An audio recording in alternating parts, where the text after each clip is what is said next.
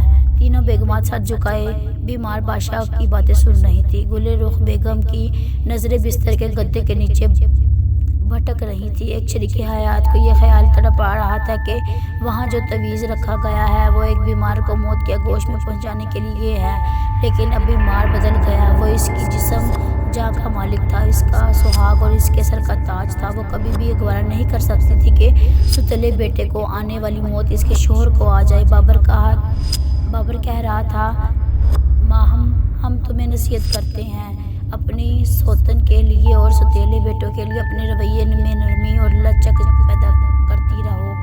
اگر ان کی طرف سے کوئی بات ناگوار خاطر ہو تو اسے نظر انداز کر دیا کرو۔ دلدار بیگم نے اپنے شوہر کے قدموں کی طرف دیکھا۔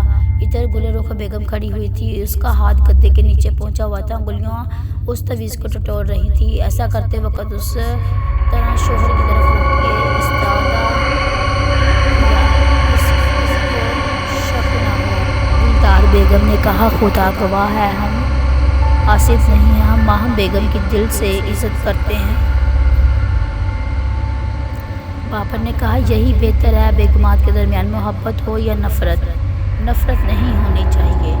جب نفرتیں پھیلتی ہیں تو پھر یہ سازشی رویہ اختیار کر لیتی ہیں اور ایسی سازشیں اپنے ہی بادشاہ کو نقصان پہنچاتی ہیں۔ ہندوستان میں ہماری ابھی بھی یہ نئی سلطنت ہے، ہم ابھی اچھی طرح یہاں قدم نہیں جما پائے ہیں۔ اگر سوتنوں کی سازشوں سے ہمارے شہزادوں کے درمیان نفرتیں پیدا ہوتی رہیں گی تو ہم اندر سے کمزور ہو جائیں گے، کھوکھلے ہو جائیں گے، ہمارے قدم پہلے محل سے اکھڑیں گے، پھر ہندوستان سے اکھڑ جائیں گے۔ بستر کے نیچے رینگنے والی انگلیوں نے اس تعویذ کو چھو لیا۔ وہ بے اختیار سر جھکا کر دیکھنے لگی۔ ماہا بیگم نے ادھر دیکھتے ہوئے پوچھا، کیا بات ہے؟ گل رخ بیگم یکدم سے گڑبڑا کر اٹھی۔ وہ چاہتی تھی کہ تعویذ کو چپ چاپ وہاں سے لے جائے، اب فوراً ہی کوئی بات بنائی نہیں جا سکتی تھی۔ اس نے کہا، یہاں کوئی چیز جھلک رہی ہے۔ وہ فوراً ہی اس تعویذ کو گدے کے نیچے سے کھینچ کر ذرا سامنے لے آئی تاکہ آ سکے۔ ماہا بیگم اور دلدار بیگم تیزی سے آگے بڑھی ہوئیں، ادھر آ گئیں۔ آ کر دیکھا تو بستر کے نیچے سے کوئی زعفرانی رنگ کی چیز جھلک رہی تھی۔ دلدار نے حیرت سے پوچھا، یہ کیا ہے؟ ماہا بیگم نے اس کو باہر نکال کر دیکھتے ہوئے تقریباً چیخ کر کہا، یہ تو تعویذ لگتا ہے۔ ایسے ہی وقت بابر کا سر چکرانے لگا، در اور دیوار گھومنے لگے۔ وہ آنکھیں بند کر کے اپنا سر ادھر ادھر جھٹکنے لگا۔ دلدار بیگم اور گل رخ بیگم دوڑتی ہوئی اس کے پاس آئیں۔ ماہا بیگم تیزی سے چلتی ہوئی دروازہ کھول کر خواجہ سرا سے بولی، فوراً طبیب حضرات کو بلایا جائے۔ وہ خواجہ سرا حکم کی تعمیل کے لیے دوڑا، وہاں سے چلا گیا۔ وہ تعویذ ماہا بیگم کی چٹکی میں دبا ہوا تھا۔ وہ کبھی شوہر کی بگڑتی ہوئی حالت کو اور کبھی اس تعویذ کو دیکھتی پھر اس نے چیخ کر پوچھا یہ تعویذ کہاں سے کس نے رکھا؟ دلدار بیگم نے کہا اسے تو اسی نے رکھا ہوگا جو ہمارے سہاگ کا دشمن ہوگا۔ ماہم بیگم نے کہا یہ تعویذ ہمارے مجازی خدا کے لیے نہیں بلکہ ہمارے صاحبزادے کے لیے رکھا گیا تھا، اسی جان لیوا سازش کرنے والوں کو زندہ نہیں چھوڑیں گے۔ اس نے خواجہ سرا سے پوچھا ہمیں اس خوابگاہ میں آنے والوں کا حساب دو۔ گل رخ بیگم تیزی سے چلتی ہوئی دروازے پر آ کر بولی خواہ چیخنے سے بادشاہ کی طبیعت مزید خراب ہو جائے گی، اس معاملے کو سہولت سے نپٹایا جائے۔ ایک خواجہ سرا سے آواز لگاتا ہوا رہا حجاب لازم ہے، حضرات تشریف لا رہے ہیں، حجاب لازم ہے۔ وہ تینوں بیگمات فوراً ہی وہاں سے چلتی ہوئی حرم میں چلی گئیں۔ ایک خواجہ سرا ان کے پیچھے چلتا ہوا ماہم بیگم سے بولا ملکہ عالم آپ شہزادہ عالم کے کمرے میں کسی کو آنے کی اجازت نہیں دیتی تھی، وہاں صرف طبیب حضرات رہتے رہے تھے یا صفائی والے؟ ماہم بیگم نے سوچتی ہوئی نظر سے خواجہ سرا کو دیکھا، پھر حکم دیا اختری کو حاضر کیا جائے۔ وہاں وہ حکم کی تعمیل کے لیے چلا گیا۔ دلدار بیگم اور گل رخ بیگم ایک دوسرے کو سوالی نظروں سے دیکھ رہی تھیں۔ دلدار نے کہا ہم نہیں مانتے کہ یہ تعویذ شہزادے ہمایوں کے لیے رکھا گیا تھا کیونکہ اس نے کوئی برا اثر نہیں دکھائی دیا، اس کے برعکس شہزادے کو صحت یابی نصیب ہو رہی ہے۔